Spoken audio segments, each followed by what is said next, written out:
Eagle की परवरिश ही इस तरह की होती है कि इसमें दया नाम की चीज नहीं बचती। ये बचपन में ही अपने भाई व बहनों को मार कर खाता है और बिना किसी ट्रेनिंग के ही अपनी पहली उड़ान आसमान के कई फीट ऊंचाइयों से लगाता है। बचपन से ही ईगल ना तो अपने माँ के प्यार को जानता है और ना ही भाई और बहनों का स्नेह इसे नसीब होता है। और इन्हीं सब कारणों से ये बनता है आसमान में उड़ने वाला सबसे क्रूर शिकारी, या आप इसे आसमान का बादशाह भी कह सकते हो।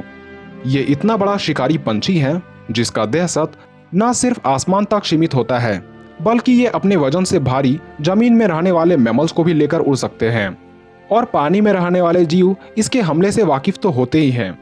इसकी 320 किलोमीटर प्रति घंटे की उड़ान, पैनी नजर और पंजों के पकड़ से कोई नहीं बच पाता, अब चाहे वो मगरमच्छ ही क्यों ना हो। तो आज के इस वीडियो में अंत तक बने रहें, क्योंकि हम ऐसे ईगल अटैक को देखने जा रहे हैं जिसे देख आप समझ जाओगे कि क्यों ईगल को आसमान का बादशाह कहा जाता है। वॉर्ट हॉग। बोलचाल की भाषा में इसे जंगली सूअर कहा जाता है और ये ऐसे जानवरों की सूची में भी आते हैं जो अपने शिकारियों को भी धूल चटाने की साहस रखते हैं। पर हमला अगर आसमान से हो तब जंगली सूअरों की भी नहीं चलती। इस फुटेज में एक जंगली सूअर अपने छोटे परिवार के साथ नजर आ रहा है, जो कि पहले तो भोजन करने में व्यस्त था, लेकिन कुछ ही देर बाद ईगल इस पर हमला करता है, जिससे बचते हुए जंगली सूअर की मां तो तेजी से भाग जाती है, पर ईगल का टारगेट तो उसका बच्चा होता है, जिसे ये बड़ी बेरहमी से मार डालता है और उसे अपने पंजों में दबोचकर घसीटने लग जाता है। मलाड डक। जरा इस वीडियो क्लिप को ध्यान से देखें, जहां जमीन पर शांति से बैठे इस मलाड डक पर ईगल इतने जोरदार तरीके से हमला करता है कि पहली बार तो देखने में कुछ समझ नहीं आता कि आखिर हुआ तो हुआ क्या। लेकिन जब आप इस वीडियो को दोबारा से स्लो मोशन करके देखोगे तो असल माजरा क्या है आपको समझ आ जाएगा। दरअसल ईगल इतनी तेज गति से उड़कर आता है और मलाड डक की गर्दन को तोड़कर उसे मौत की नींद सुला देता है। आपको सुनकर हैरानी होगी कि हमले के वक्त इसकी स्पीड 320 किलोमीटर प्रति घंटे की होती है, जो कि किसी रेसिंग कार से भी काफी अधिक है। लायन। अब चाहे जंगल का राजा शेर को कहा जाता हो, पर ईगल इसे जरा भी सम्मान नहीं देते। आखिर ईगल भी पूरे आसमान का बादशाह जो होता है। वैसे तो ईगल हमला करने में जरा भी देरी नहीं लगाते, पर यहाँ ये ईगल बड़े ही धैर्य से इस पेड़ की टहनियों में बैठकर पास मौजूद शेरनी और उसके बच्चों को निहार रहा होता है, क्योंकि ईगल ने तो एक शेर के बच्चे को लेकर उड़ने का मन बना ही लिया था। जब शेर का एक शावक अपने झुंड से थोड़ी दूर पर जाता है, तब अचानक ये ईगल उसे पकड़ना चाहता है, पर शावक किसी तरह खुद को संभाल लेता है और हमलावर ईगल भी उतना बड़ा नहीं था जो इसे लेकर उड़ सके, अन्यथा इस शावक का शिकार होने से कोई नहीं बचा पाता। क्रोकोडाइल। मगरमच्छ को इसके इलाके का सर्वोच्च शिकारी माना जाता है, पर ईगल इसके भी क्षेत्र में घुसपैठ करने से नहीं डरता। इस क्लिप में एक मगरमच्छ अपने अंडों को गर्म और सुरक्षित रखने के लिए उसे मिट्टी से ढक देती है। ईगल पेड़ की टहनियों पर बैठकर ये नजारा देख रहा होता है और उस अंडे पर नजर ये तब तक रखता है जब तक कि इसमें से बच्चे नहीं निकल आते। अब चाहे इसमें महीनों का ही वक्त क्यों न लग जाए। अंडे को जब हैच करके बच्चे निकलते हैं तब वो नदी की ओर दौड़ लगाते हैं, लेकिन उसी दौरान ईगल उनमें से कोई बच्चा मां मगरमच्छ के आंखों के सामने से लेकर उड़ जाता है। बच्चे को बचाने के लिए मां मगरमच्छ पानी से उछलती है, पर यह ईगल की पहुंच से काफी नीचे रह जाती है। पिजन। यहाँ एक कबूतर अपने घर की ओर लौट रहा था, लेकिन उस पर ईगल की बुरी नजर पड़ जाती है और फिर आगे जो होता है वो चौंका देने वाला था। कबूतर को आसमान में अकेला उड़ता देख ये ईगल भी उसके पीछे लग जाता है। जैसे ही कबूतर को इस बात की भनक लगती है, वो काफी तेज गति से उड़ने लगता है और ये रेस काफी देर तक चलती रहती है, क्योंकि कबूतर अपनी जान बचाने के लिए कभी तारों के बीच में से निकलता है तो कभी अपना रास्ता बदल लेता है। लेकिन ईगल तो किंग है, वो कहाँ हार मानने वाला है।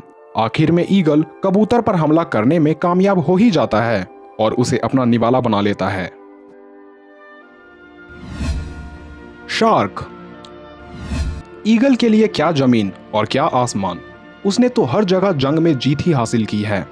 अब चाहे वो पानी में तैर रहा शार्क ही क्यों न हो। जैसा कि आप वीडियो में देख पा रहे होंगे कि किस तरह से ईगल ने समुद्र में तैर रही शार्क पर अचानक हमला बोल दिया और थोड़े ही प्रयास में यह उसे अपने पंजों में दबोचकर दूर आसमान में ले उड़ा। हालांकि शार्क बहुत ज्यादा बड़ी नहीं थी, फिर भी शार्क का वजन ईगल से तो अधिक ही था। अब वीडियो में ईगल को जिस मछली का शिकार करते देख रहे हैं वो सभी ईगल में से ताकतवर बाल्ड ईगल है, जो काफी बड़े आकार के होते हैं और इसे ज्यादातर उत्तरी अमेरिका में देखा जाता है, जो ज्यादातर अपना पेट जलीय जीवों से ही भरता है। यहाँ तक कि पानी में शिकार करने के लिए ये इतने ढल चुके हैं कि इसने समुद्र में थोड़ा बहुत तैरना भी सीख लिया है। पानी में तैरने के लिए ये अपने बड़े बड़े पंखों के किनारों का सहारा भी लेते हैं। आपको बता दें कि बाल्ड ईगल की हड्डियां खोखली और नीचे की तरफ फूली हुई होती है, जो पानी में तैरने में इन्हें सहायता भी करती है। इस ईगल की नजर भी बहुत तेज होती है, जिसके चलते ये आसमान में उड़ते उड़ते ही समुद्र के अंदर की मछलियों को अपना निशाना बना लेते हैं और मौका मिलते ही जल्दी से उस पर अटैक करके उसे अपने मजबूत पंजों की जकड़ में बांधकर उड़ जाते हैं। ईगल जब भी मछलियों को पकड़ने के लिए पानी में झपट्टा मारते हैं तो मछलियों के भारी वजन होने के कारण ईगल उन्हें पानी के किनारों तक तैर कर ही लाते हैं, फिर उसके बाद उन्हें लेकर उड़ जाते हैं। फॉक्स। लोमड़ी अपनी चालाकी के लिए दुनिया भर में मशहूर है, लेकिन ईगल के आगे इसकी अकल भी ठंडी पड़ जाती है। जब ईगल अपना शिकार खोजता है तो फिर वो ये नहीं देखता कि जानवर कितना बड़ा है और कितना खतरनाक है। इसी तरह से एक ईगल जब आसमान के ऊपर गुजर रहा था तभी अचानक उसकी नजर एक लोमड़ी पर पड़ती है और बस ईगल लोमड़ी पर हमला करने के लिए तैयार हो जाता है और तेजी से अटैक करता है। पहले प्रयास में तो लोमड़ी बच जाता है, लेकिन दूसरे हमले में लोमड़ी बुरी तरीके से घायल हो जाता है।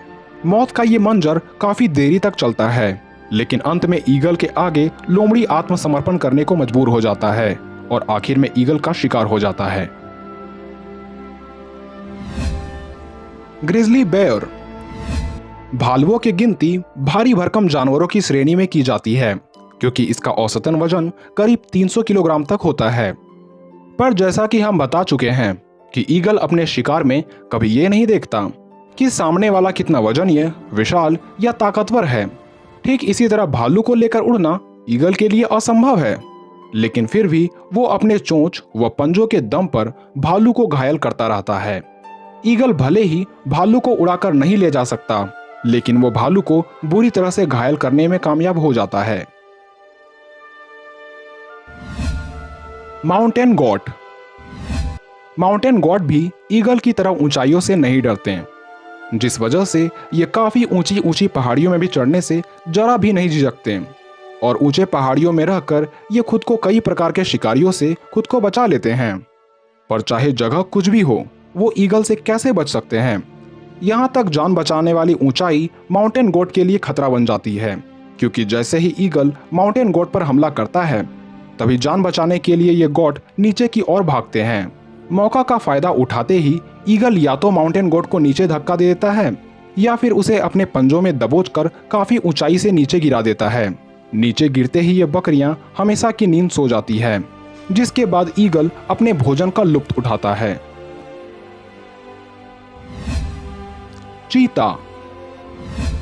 इतना तो आप जान चुके होंगे कि ईगल की नजरों से कोई बच नहीं सकता, लेकिन चीता भी ईगल से कम निर्दयी नहीं होते हैं और जब बात इनके बच्चों पर बन आती है तब तो ये पागल हो जाते हैं, क्योंकि कोई भी माँ अपने बच्चों के खतरों को नष्ट करने में ही भलाई समझती है और ऐसा ही ये चीता भी करने जा रही है। क्योंकि जब माँ चीता भोजन की तलाश में जा रही थी तभी अचानक ईगल ने इसके बच्चों पर हमला बोल दिया, पर माँ चीता को इस बात की भनक लग गई और वो ईगल पर टूट पड़ी। किसी तरह से ईगल पेड़ पर चढ़ गया, मगर ये माँ चीता पलक झपकते ही पेड़ पर चढ़ गई और एक पेड़ की टहनी से दूसरी पेड़ पर इस तरह से कूदने लगी मानो ये उड़ रही हो। चीते का ये विकराल रूप देखकर ईगल अपना जान बचाकर भाग गया, नहीं तो माँ चीता ने ये मन बना ही लिया था कि आज इस ईगल को मार डालना है। तो आज के इस वीडियो में बस इतना ही। अगर आप चाहते हैं कि ईगल के सबसे बड़े दुश्मन पर वीडियो बनाऊं तो हमें कमेंट में जरूर लिखें।